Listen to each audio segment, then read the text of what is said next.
The sky over the Pacific was a deadly chessboard. Enemy planes swooped from above, bombs streaked toward ships below, and the roar of anti-aircraft guns filled the air. U.S. gunners faced a nightmare. How do you hit an enemy aircraft moving at hundreds of miles per hour with only a split second to aim? The answer was as counterintuitive as it was revolutionary. They learned to aim behind the target, and in doing so, doubled their effectiveness in the skies. It sounds impossible. If a plane is flying toward you, instinct says to aim directly at it, but in real combat, speed, distance, and trajectory don't follow instinct. In the early years of World War II, U.S. Navy and Army gunners struggled against Japanese aircraft. Their guns were powerful, but planes were faster, more maneuverable, and often seemed to disappear before a shot could land. The results were frustrating and sometimes fatal. The problem became urgent during battles around Midway and the Solomon Islands. Japanese fighters like the Mitsubishi Zero could dive, turn, and accelerate. With astonishing agility, U.S. ships and airfields were under constant threat, and gunners' initial attempts were largely ineffective. Many enemy planes escaped, leaving devastation in their wake. Worse, many gunners were missing because they were aiming at the wrong spot. The breakthrough came through careful observation and experimentation. Experienced gunners noticed a pattern. Bullets take time to reach the target. The faster the plane, the further ahead or sometimes behind you must aim, depending on angles and speeds. This wasn't guesswork. It was physics, math, and trial and error combined in the chaos of battle. One Navy instructor later said, "When you're on a ship under attack, everything happens in a flash. If you aim where you think the plane is, you're almost always too early or too late. You have to think in terms of where the target will be, and sometimes that means aiming slightly behind your sight." At first, this approach seemed almost suicidal. Imagine holding a gun, waiting for the plane to cross behind your line of fire. For a young gunner facing a 400 miles per hour Zero, it required nerve, confidence, and precise timing. But those who learned it discovered its deadly efficiency. Shots struck fuselage or wings rather than empty sky. By 1943, the technique was formalized into training programs. They called it deflection shooting, emphasizing the importance of sometimes aiming behind the apparent position. Training ranged from classroom instruction to live fire exercises using drones and towed targets. Every successful hit reinforced the principle. Instinct alone wouldn't save you. Calculation and courage would. The results were staggering. Gunners who mastered the method doubled their kill rate. Enemy pilots who had once seemed untouchable began falling in greater numbers. Naval convoys became safer, carrier decks more secure, and air raids less destructive. The story isn't just mechanics. It's about the men who risked their lives. Young sailors had to trust a counterintuitive approach. Standing on a rocking deck, holding a heavy gun, and waiting for a plane to pass the perfect point required nerves of steel. Yet over and over, it worked. This technique spread across the Pacific. Army gunners on islands used it against strafing and bombing runs. Pilots on defensive missions also applied the principle, anticipating enemy movement. Across the theater, aiming behind the target became a core defense tactic.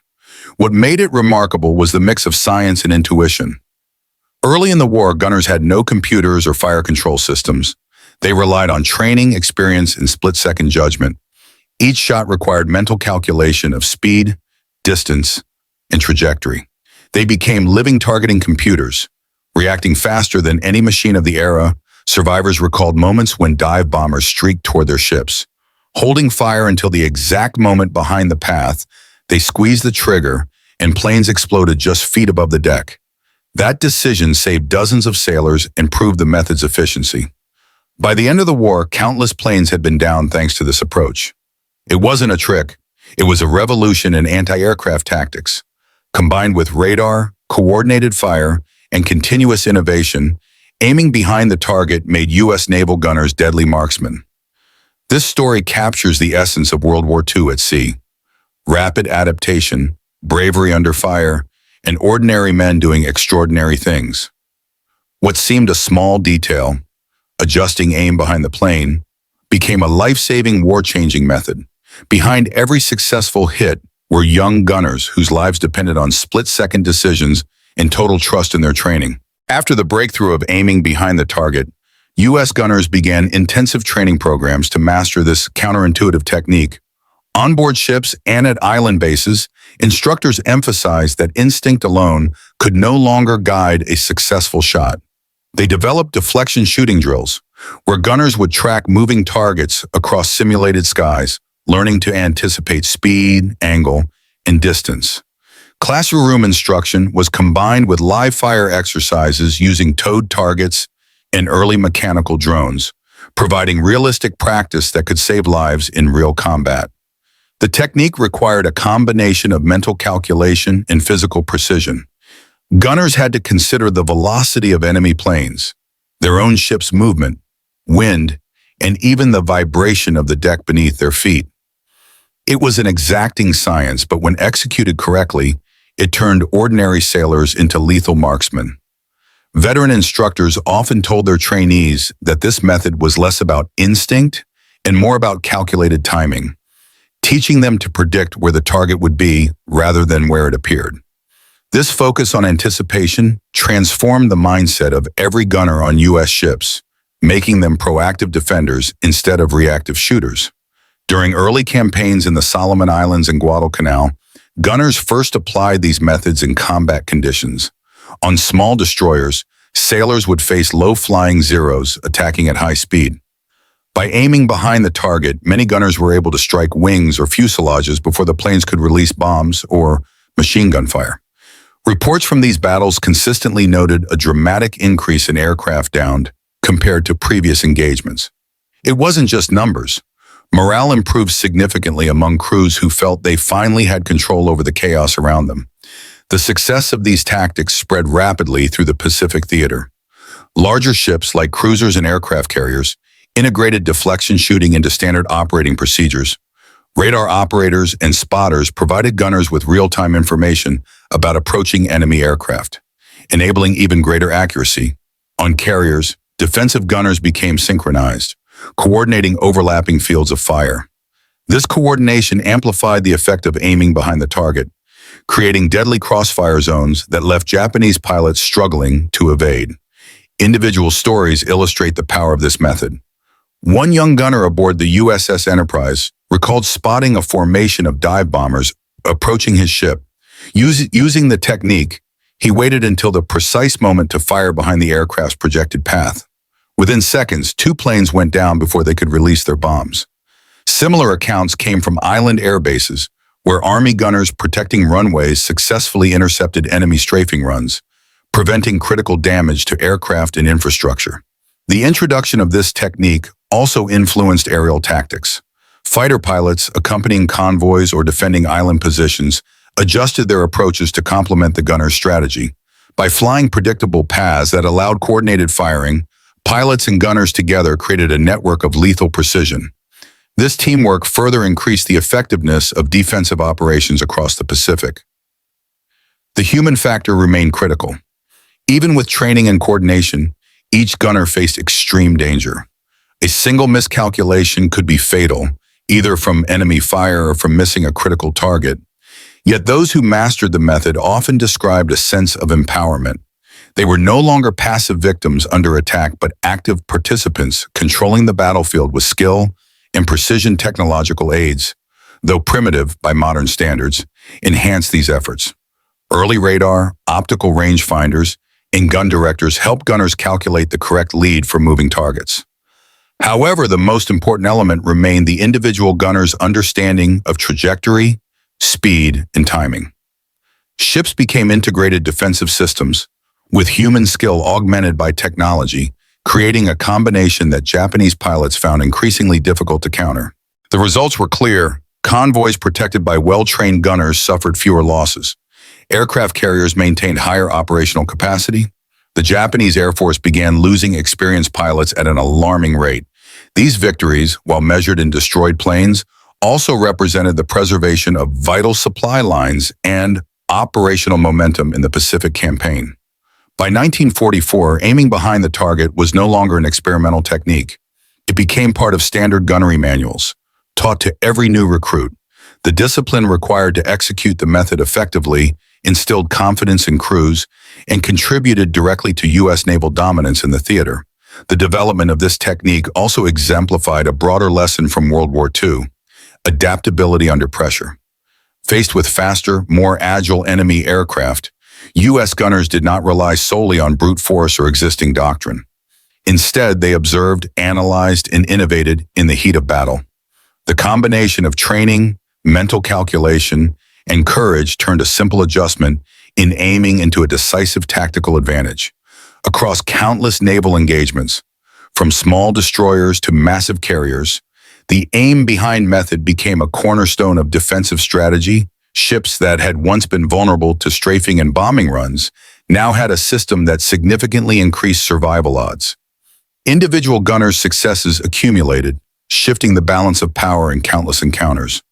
Ultimately, Section 2 demonstrates that what began as an experimental tactic quickly evolved into a battle-tested method that saved lives, downed planes, and strengthened American control over the Pacific skies.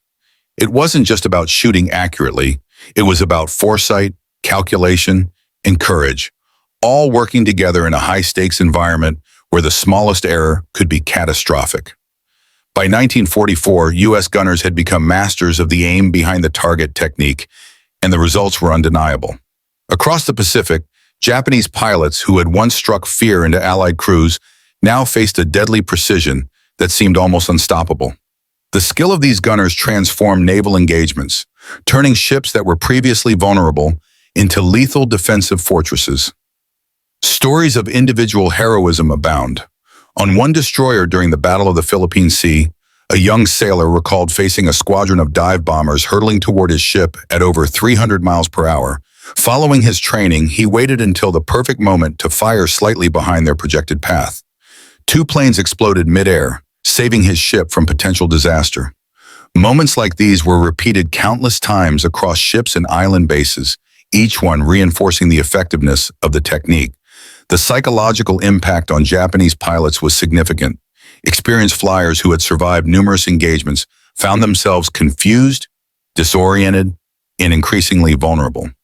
The Mitsubishi Zero, once considered nearly invincible due to its agility and speed, was being systematically neutralized by carefully calculated gunnery. Japanese commanders noted the rising losses and quickly realized that conventional tactics were no longer effective against U.S. forces. The integration of deflection, shooting into larger naval strategies, amplified its effect. Radar operators, gun directors, and spotters provided critical data, allowing multiple gunners to coordinate overlapping fields of fire. Aircraft carriers, cruisers, and destroyers became interconnected defensive networks, with each ship contributing to a deadly web that incoming enemy planes had to penetrate.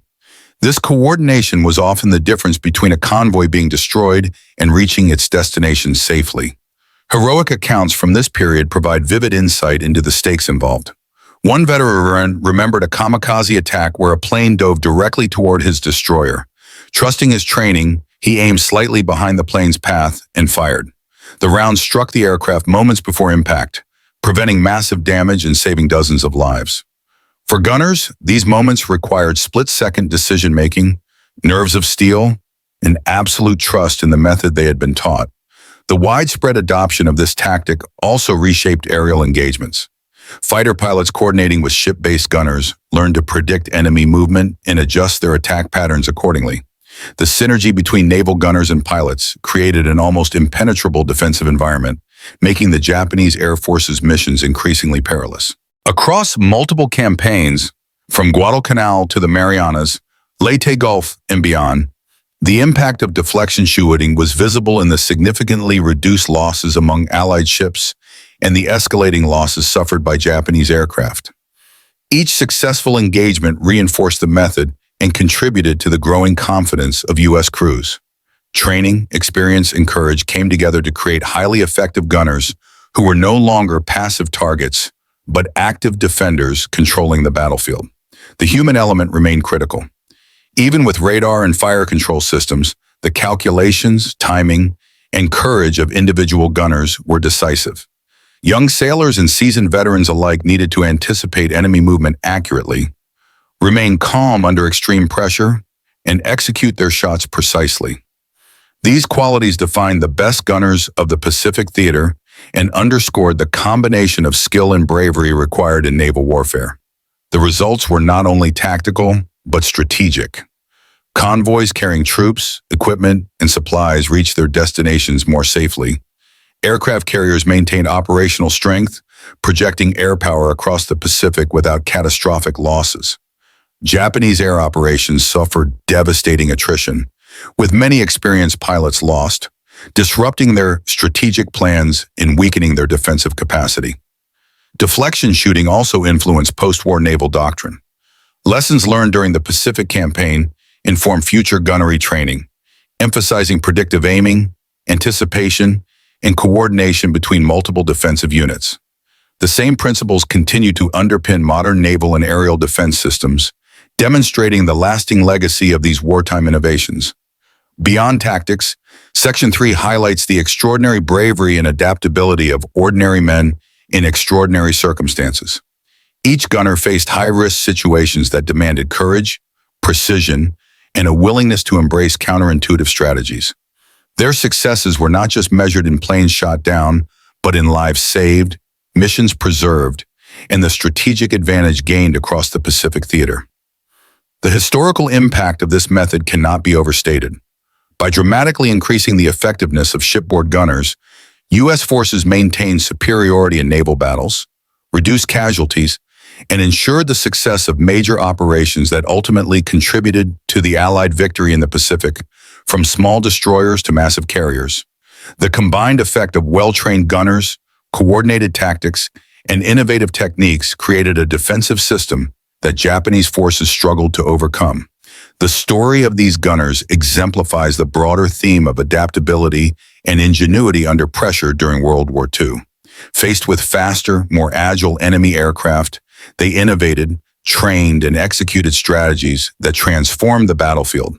This combination of human skill, courage, and technical understanding became a decisive factor in the Pacific War. In every engagement, from isolated island bases to major naval battles, the impact of aiming behind the target was felt. The gunners' precision not only neutralized enemy threats, but also preserved the strength and operational capacity of the U.S. Navy. Their legacy extends beyond the war, influencing military training, naval tactics, and the understanding of coordinated defense strategies. Ultimately, Section 3 demonstrates how the counterintuitive principle of aiming behind the target, when mastered and applied with skill and courage, became a cornerstone of Allied success in the Pacific. It shows that innovation, bravery, and teamwork can decisively shape the outcome of warfare, leaving a lasting imprint on history. By the end of World War II, the practice of aiming behind the target had transformed the effectiveness of U.S. naval and air gunners across the Pacific. What had begun as an experimental, counterintuitive technique became a standard part of training, saving countless lives and significantly altering the balance of power at sea. Gunners who mastered this method could anticipate enemy movement, calculate trajectory, and execute their shots with deadly precision.